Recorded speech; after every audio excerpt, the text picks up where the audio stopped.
Alright, this is Timo Kotipota from Stratovarius and Jens Johansson from Stratovarius, and you guys are watching Rocknlive.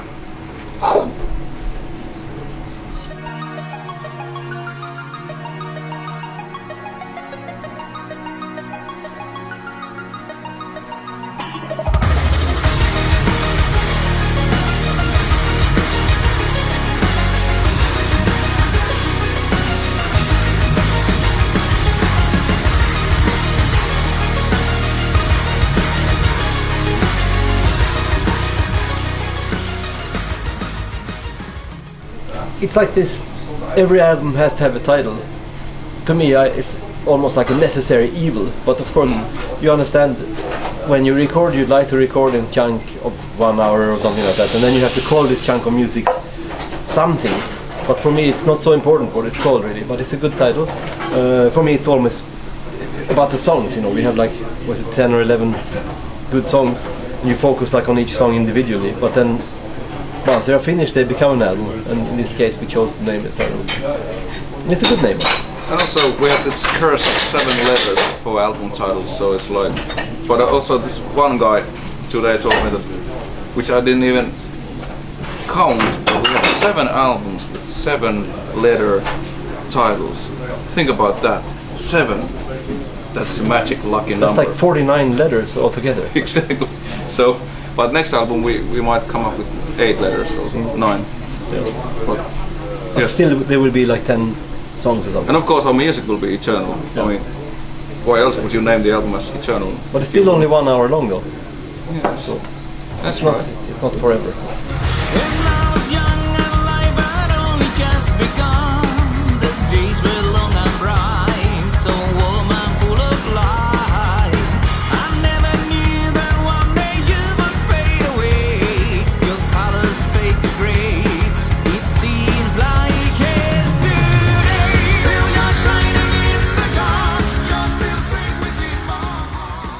Well, there's a lot of differences between this and most of our albums, because first of all, the cover was done a year ago, and at the time we didn't even have the songs yet, and then but the album title came like as a very last thing, and we were supposed to start working for the album basically a year ago, but then we didn't have the songs together, so it took longer and longer, and there was some gigs in between, and as always, but especially this time, it was a very painful and mentally demanding job to do this album. So Jens and I, we just got out of the mental hospital a few days back, so just kidding. But it's just like, it's not like having a few drinks with your friends. It's a lot of work. There's like a lot of complex issues to solve, and you know, but it's part of the deal in a way. And it's in one way it's not so different from the last album, because we have the same people and the same process of recording and writing and stuff. But of course all the songs are different, so different moods for each song, and the whole album is different music. And the other thing, I think it's nice in a way that we took this extra year to write more songs, because of course if you have more songs, you have more songs to choose from, and it becomes just better. So for me it's all about the songs. Yes. Really, in a way. Like, title, like, I don't really care. Like, if you call it Potato, is that 7 letters? Like, you suggested that. No, that was Matthias. Oh, yeah, was it? Yes. But the next album could be called Potato. Yeah. I wouldn't care so much. Like, but is it 7 or not? Oh, that's 6 letters. Potatoes. But then it's 8 letters. But anyway, it should be good songs. That's like the primary thing. And I think, you know, we did a pretty okay job, but it's in the end up to the fans. If they like it or not, we'll find out.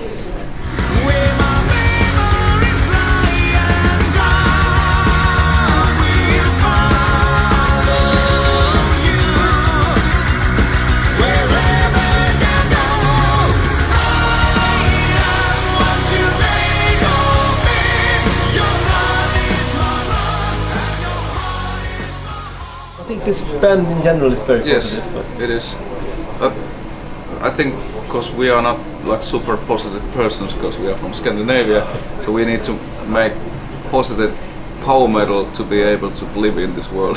Yeah. So, but it's like it is part of Stratovarius, the lyrics, and even the songs can be like positive, and hopefully they will bring a lot of energy and hope for the people. It's like my eternal dream. It's about, you know, it's like fulfilling your dreams. You know, like when you're a kid, you might be a little bit different from all the other kids, but then you just keep on doing what you want to do, and then hopefully in the end you fulfill your dream, and then you live your dream, and that's what the song is about. And that's, well, being positive lyrics wise is the thing in Stratovarius.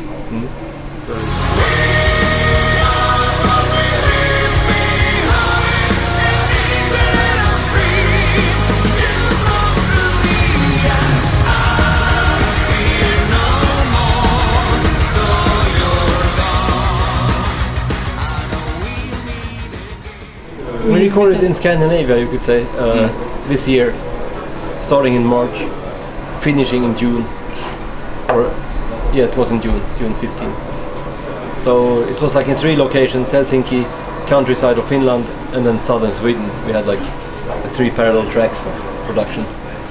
Lots of work, of course. Like he said, like you almost feel like you're crazy after doing this, but you know, it's the same every time.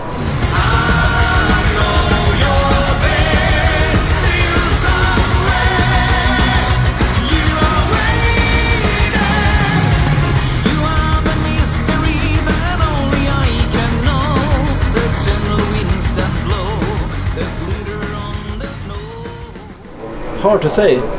The stuff I wrote is like been very different. You know, some stuff is actually extremely negative, but it's just how I felt that day. You know, like somehow, and it's like fuck, shit. And then some other stuff is very positive. I think the other guy's stuff is more even and more like happy. Like I don't know what songs means most for me.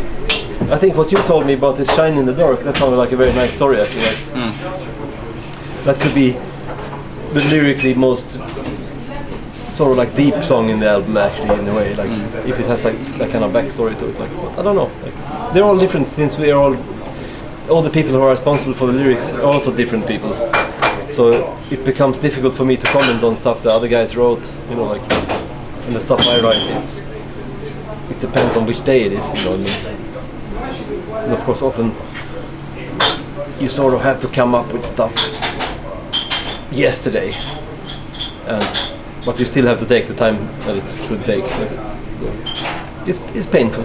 It's always painful. Lyrics can be painful to write. Like.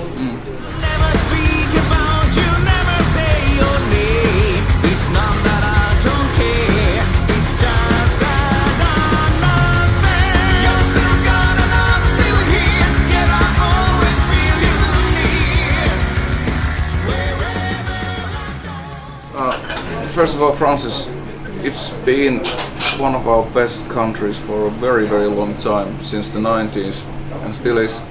And we are always very happy to be back here.